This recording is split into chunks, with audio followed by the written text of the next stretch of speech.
నమస్తే, నేను మధు. ఆ ప్రభుత్వం ప్రజల మద్దతు పొందుతుంది. ఎలా నాశనం చేయాలి? ప్లాన్ ఇవ్వండి, మా ప్లాన్ మాకివ్వండి, మీకు కావాల్సింది మీరు తీసుకోండి. ఇదేదో సినిమా డైలాగ్ కాదు, సినిమాలో తిరుగుతున్న సన్నివేశం కాదు. ఇది అక్షరాల ఏపీలో జరుగుతున్నటువంటి ఒక నమ్మలేని నిజం. అవును, మీరు విన్నది నిజమే. అయితే ఐఏఎస్లందరూ హైదరాబాద్ లో మూకుమ్మడిగా కూటమిగా ఏర్పడి ఎలా నాశనం చేయాలి కూటమి ప్రభుత్వాన్ని అన్న పథకాలు రచిస్తున్నారంట. మళ్ళీ అసలు ఏం జరిగింది? ఇంతకు వీళ్ళందరినీ పోగు చేసిన ఆ మెయిన్ ఐఏఎస్ ఎవరు? ఈ రోజు మనం తెలుసుకుందాం. ప్రస్తుతం మనతో పాటు ఉన్నారు సీనియర్ జర్నలిస్ట్ డివిఎస్ గారు. వారిని అడిగి మరిన్ని విషయాలను తెలుసుకుందాం. నమస్కారం సార్. నమస్తే అమ్మా. సార్, అసలు ఏం జరుగుతుంది సార్? ప్రజలకి మంచి చేసే ప్రభుత్వాన్ని ఎంకరేజ్ చేయాలి, కానీ ప్రజలకు మంచి చేయాల్సిన ఐపీఎస్ ఐఏఎస్లే కూటమిగా ఏర్పడి మొత్తం ఎలా నాశనం చేయాలని ఆలోచించడం ఏంటి సార్? జగన్మోహన్ రెడ్డి జిమ్మిక్స్. గతంలో జెమినీ సర్కస్ అని ఉండేది. పిల్లలందరూ సర్కస్ విపరీతంగా వెళ్ళేవాళ్ళు. అనేక విన్యాసాలు, అనేక జిమ్మిక్లు. అంటే అతను ఏదో రకంగా మళ్ళీ పవర్లోకి రావాలి.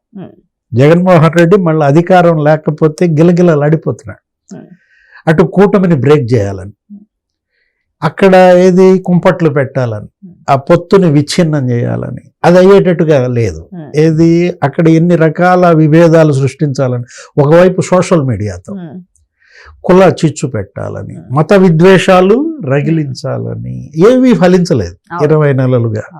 ఇక అందుకని ఇక ఏది అధికార యంత్రాంగంలో కుంపటి రాజేసే ప్రయత్నం.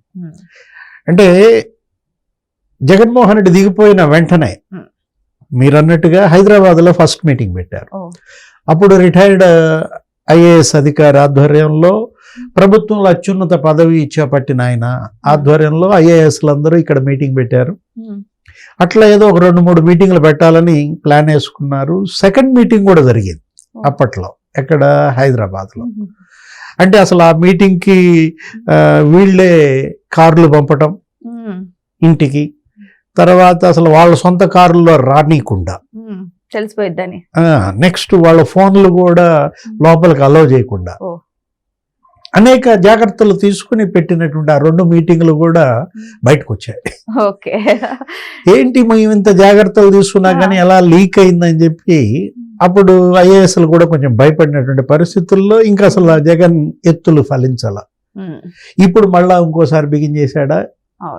ఈసారి విజయవాడలో పెట్టారు మీటింగ్.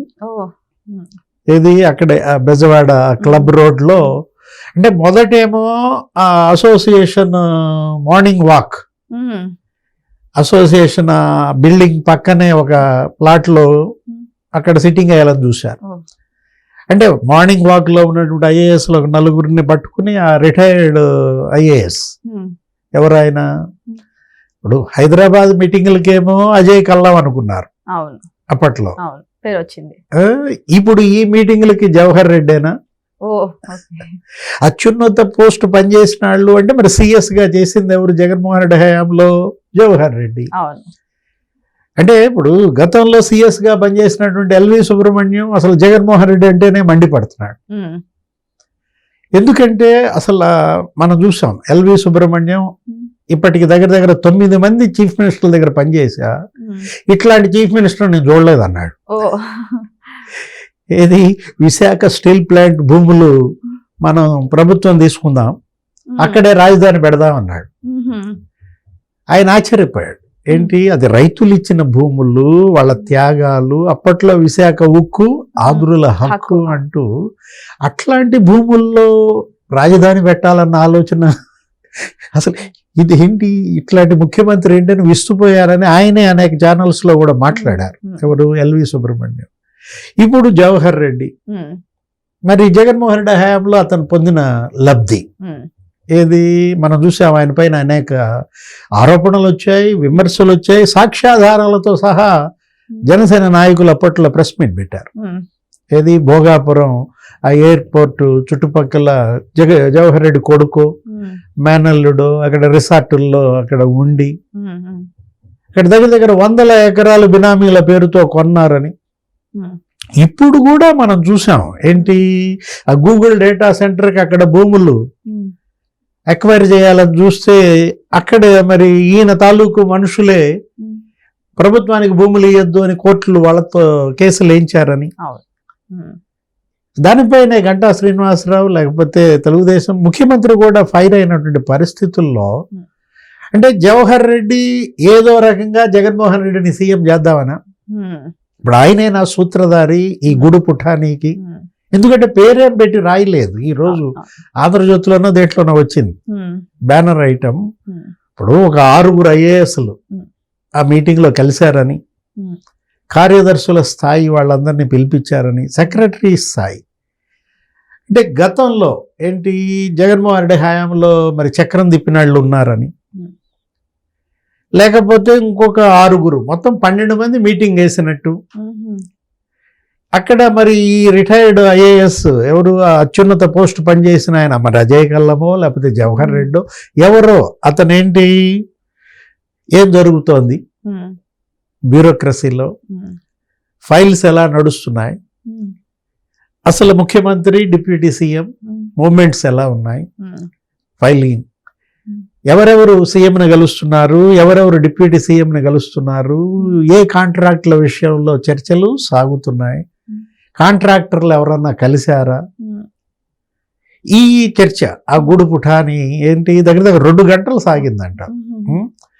మరి వాళ్ళేమో ఏంటి మరి ఆశ ఉంటుంది కదా, ఇంకా ఈ ప్రభుత్వం ఇంకో 3 ఏళ్ళు ఉంటుంది, ఈ 3 ఏళ్ళు చక్కగా మనకి ప్యాకేజీలు పంపుతారనో నెలకింత అని చెప్పి మరి వచ్చేదాన్ని ఎవరు వదులుకుంటారు? అంటే ఒకటి ఐఏఎస్లు ఐపీఎస్లు ఆ పదంలోనే ఉంది. ఎస్ అంటే ఏంటి? సర్వీస్. అంటే మీరు సర్వీస్ చేయడానికైనా వచ్చింది. ఇండియన్ అడ్మినిస్ట్రేటివ్ సర్వీస్ అనో లేకపోతే ఇండియన్ పోలీస్ సర్వీస్ అనో వీళ్ళందరూ బాగా మేధావులు, పరీక్షలు రాసి ఆ సివిల్స్ లో వీటిల్లో సెలెక్ట్ అయి నేరుగా సెంట్రల్ గవర్నమెంట్ తో రిక్రూట్ అయి, అంటే ఆ పోస్టు ఆ పదవి వీళ్ళకి ఇచ్చిన భరోసానా? మమ్మల్ని ఈ పోస్ట్ నుంచి తీసేయలేరు, 30 ఏళ్ళు మేమే సంతకాలు పెట్టాలి, మేము సంతకం పెడితేనే ఫండ్స్ రిలీజ్ అవుతాయి అన్న ధీమానా? ప్రజాసేవ చేయటానికి వచ్చి ఈ అవినీతి పరులు లేకపోతే ఈ పాప చరిత్రలు వీళ్ళతో కుమ్మక్కాయి ఇప్పటికే ద్రోహం చేసిన పరిస్థితుల్లో అనేక మంది ఐఏఎస్లు జైలుకి వెళ్ళారు. వీళ్ళ కళ్ళ ముందే ఉంది. ధనుంజయ రెడ్డి కూడా ఉన్నాడా? ఈ గూడు పుఠాని మీటింగ్లో ఆయన కూడా వచ్చాడా? ఎందుకంటే ధనుంజయ రెడ్డి మరి జైలుకి వెళ్ళాడు, ఇప్పుడు బెయిల్పై బయటకు వచ్చాడు. అంటే వెనకుండి ఈ మీటింగ్ పెట్టించాడా? లేదు, ఈ 12 మందిలో ఆయన ఉన్నాడు. ఆయన ఉంటే బహుశా వీళ్ళు రారులేదు. కానీ మీటింగ్ ఎలా బయటపడింది సార్? ఎలా బయటపడిందంటే ఇప్పుడు ఏది ఇప్పుడు దొంగ ఇప్పుడు పిల్లు ఉంటుంది, పాలు తాగుతా కళ్ళు మూసుకొని పాలు తాగితే ఎవరు చూడలేదు అనుకుంటే ఎట్లా? అంటే వీళ్ళు దొంగ పిల్లులా? ఈ ఐఏఎస్లు వీళ్ళని ఏమనుకోవాలి? ఒకటి, భవిష్యత్తులో ముఖ్యమంత్రిగా జగన్మోహన్ రెడ్డి అవుతాడన్న నమ్మకం వచ్చిందా మీకు? అందుకే ఈ విధంగా తెగిస్తున్నారా? అంటే ఆ 3 ఏళ్ల తర్వాత రాజు ఎవరో రెడ్డి ఎవరో, ఇప్పటికి 3 ఏళ్ళు మనకు వచ్చేటటువంటి మంత్లీ ప్యాకేజీలు తీసుకుందామన్నా? మీరు ఎప్పుడెప్పుడు ఎక్కడెక్కడ ఏం జరుగుతోంది మీ డిపార్ట్మెంట్లో వివరాలు మాకు తెలియజేయండి. ఏ ఫైల్స్ ఏ విధంగా అక్కడ ఏమన్నా లొసుగులు ఉన్నాయా, ఇట్లాంటి లూప్ హోల్స్ ఏమన్నా కనుక మాకు తెలియజేస్తే మా వాళ్ళతో ప్రెస్ మీట్లు పెట్టిస్తాం, లేకపోతే ఇక సోషల్ మీడియాలో చెలరేగిపోతాం. ఎవరన్నా కాంట్రాక్టర్లు ఏమన్నా ఆఫర్స్ ఏమన్నా పెద్దలకి ప్రభుత్వ పెద్దలకి ఇస్తున్న సమాచారం ఉన్నా మాకు తెలియజేయండి. మాకు కావాల్సింది మాకు ఇవ్వండి, మీరు కావాల్సింది మీకు తీసుకోండి. అంటే క్విడ్ ప్రోకో, నీకెంత నాకింత. అంటే గతంలో మనం చూసాం, ఏది ఆ లిక్కర్ కేసులో అరెస్ట్ అయ్యి జైలుకి వెళ్ళినటువంటి ధనుంజయ రెడ్డి లేకపోతే కృష్ణమోహన్ రెడ్డి వాళ్ళు ఇప్పుడు మనం అతను ఎవరో సత్యప్రసాద్ అనే అతనికి కన్ఫర్డ్ ఐఏఎస్ ఇప్పిస్తానని చెప్పి అతన్ని ఎక్సైజ్ డిపార్ట్మెంట్లో ఓఎస్డీగా పెట్టడం, వాసుదేవరెడ్డిని మరి తెప్పించుకోవటం, ఎక్కడో ఐఆర్టీఎస్లో ఉన్నటువంటి వాడిని ఇక్కడ డిప్యుటేషన్ మీద తీసుకురాచి దగ్గర దగ్గర 20,000 కోట్ల స్కామ్. ఏది ఒక్క లిక్కర్లో 3,500 కోట్లు ముడుపులే. ఇప్పుడు నిన్ను కూడా అతను పిలిపించారు. మీ కళ్ళ ముందే ధనుంజయ రెడ్డి జైలుకి వెళ్ళాడు, బయటకు వచ్చాడు. మీ కళ్ళ ముందే వాసుదేవరెడ్డి నిన్న కూడా ఇంట్రాగేషన్కి వచ్చాడు. అన్ని చెప్పాల్సినవి చెప్పేశాను, ఇంక చెప్పేదేమి లేదనో, ఏదో మౌనంగా ఉన్నాడో మరి గుర్తు లేదు తెలియదనో అన్నాడు. మీ కళ్ళ ముందే వెంకటరెడ్డి ఉన్నాడు, మైనింగ్ డిపార్ట్మెంట్. అతను కూడా డిప్యుటేషన్ మీదే తీసుకొచ్చారు. అతను మనం చూసాం ఏ విధంగా ఇంట్రాగేషన్ కేసులు, ఆ శాండ్ మాఫియా. లేకపోతే ఆయన ధర్మారెడ్డి, ఎవరు టీటీడీ బోర్డు ఈఓగా ధర్మారెడ్డి డిఫెన్స్ లో ఉన్నాడిని డిప్యుటేషన్ మీద తీసుకొచ్చి ఇప్పుడు ఆ కల్తీ నెయ్యి కేసులో జగన్మోహన్ రెడ్డి ఎలా ఇరికిచ్చాడు. సరే ఒకటి ఇరికిచ్చేది ఏంటమ్మా, ఇరుక్కుంది మీరేగా. అంటే నువ్వు సరైనడు అయితే వాడు ఇరికిస్తాడా నిన్ను? మన గుణం మంచిదైతే ఇంకొకటి మనల్ని చెడగొడతారా?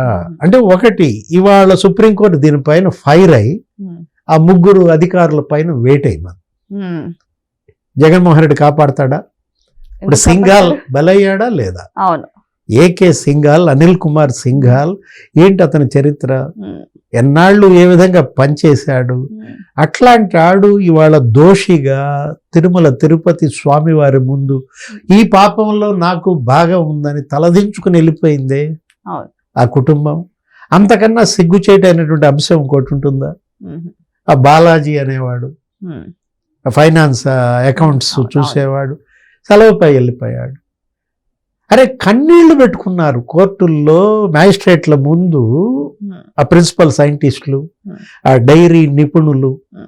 డబ్బుకి ప్రలోభపడ్డాం, 75 లక్షలు ఇచ్చారు నాకు, ఓ 40 లక్షలు ఖర్చు అయిపోయింది, 35 లక్షలు నేను మీకు సబ్మిట్ చేస్తున్నానని ఆ సిట్కి అప్పచెప్పి వాళ్ళ దగ్గర ఉన్నటువంటి ఆ గోల్డ్ డాలర్స్ ఆ ఫోన్లో ఇచ్చినట్టున్నారు, అవి కూడా హ్యాండ్ ఓవర్ చేసి ఇవాళ కళ్ళ ముందు ఇంత దోషులు జైళ్ళకి వెళ్ళినాళ్ళు కనపడుతున్నా కూడా గూడు పుటానియా అంటే డబ్బు. చూసావా? అవును సార్. ఆ డబ్బు అనే కాంక్ష మనిషిని ఎంత పతనం చేస్తుంది. అవును. బివేర్ ఆఫ్ మనీయా అంటే ఏంటి, ఇవాళ డబ్బుకు లోబడితే అన్ని మర్చిపోతారు సార్, హోదా కూడా మర్చిపోతున్నారు డబ్బు కోసం. అంటే ఒకటి ఆ ప్రలోభ పెట్టేవాడి తప్ప ప్రలోభ పడేవాడి లొంగేవాడికి తప్పు, లొంగేవాడితే తప్పు. వాడి పనులు చేయించుకుంటాడమ్మా. ఇప్పుడు కాంట్రాక్టర్లో వాడు బిల్లులు చేసుకోవడానికి మనకి లంచాలు ఇస్తారు, మనం తీసుకుంటాం, తీసుకున్న తర్వాత వాడికి లొంగిపోతాం, వాడి బిల్లులు చేస్తాం, వాడికి ఏముంది, వాడి హ్యాపీ. కానీ జైలుకి వెళ్ళేది వీడే కదా, తీసుకున్న వాళ్ళే కదా. బడ్జెట్ రిలీజ్ ఆర్డర్ ఇచ్చినాడు, సంతకం పెట్టినాడే కదా జైలు. ఇప్పుడు ఆయన ఏమన్నాడు సుబ్బారెడ్డి, ఇప్పుడు వైవి సుబ్బారెడ్డి ప్రెస్ మీట్ పెట్టి మొన్న కూడా ఏమన్నాడు, 2 సార్లు కూడా కల్తీ జరిగింది నిజమే, నాకు సంబంధం లేదు, అధికారులు చేశారన్నాడు. ఇప్పుడు రేపు పొద్దున జగన్మోహన్ రెడ్డి ఇప్పుడు మీ ఇంతమంది జైళ్ళకి వెళ్ళినప్పుడు ఆ శ్రీలక్ష్మి పరిస్థితి ఏమైంది? రాజశేఖర రెడ్డి బతుకున్నప్పుడే బీపీ ఆచార్య, శ్రీలక్ష్మి, ఆ ఓబులాపురం మైనింగ్ కేసు ఇప్పటికీ వెంటబడుతోంది కదా. సుప్రీంకోర్టు మన సీరియస్ అయింది శ్రీలక్ష్మి మీద. అంటే మీరు తప్పు చేస్తే జీవితాంతం ఆ తప్పు మిమ్మల్ని వెంటాడుతుంది. తెలీదా 12 మందికి? నిన్నటి గూడు పుఠానీలో ఉన్న 12 మంది ఇవాళ ఏంటి బహుపరాక్. అవును. సో ఏదేమైనా సరే అధికారంలో ఉన్నటువంటి ఐఏఎస్ ఆఫీసర్లు ఈ విధంగా బూడుబుటాన్ని చేయడం నిజంగానే తప్పు అని చెప్పి ప్రజలు కూడా ప్రశ్నిస్తున్నారు. మరి ఎవరెవరు ఈ మీటింగ్ లో పాల్గొన్నారు, ఏం జరిగింది, ఆ చర్చలు ఏంటి అనేది ఇంకా బయటకు రావాల్సింది. మరి వెయిట్ చేసి చూద్దాం ఏం జరగబోతుందో, అక్కడ ఏం చర్చ జరిగిందో, ఎవరెవరు పాల్గొన్నారు అనేది. Thank you so much. Thank you sir.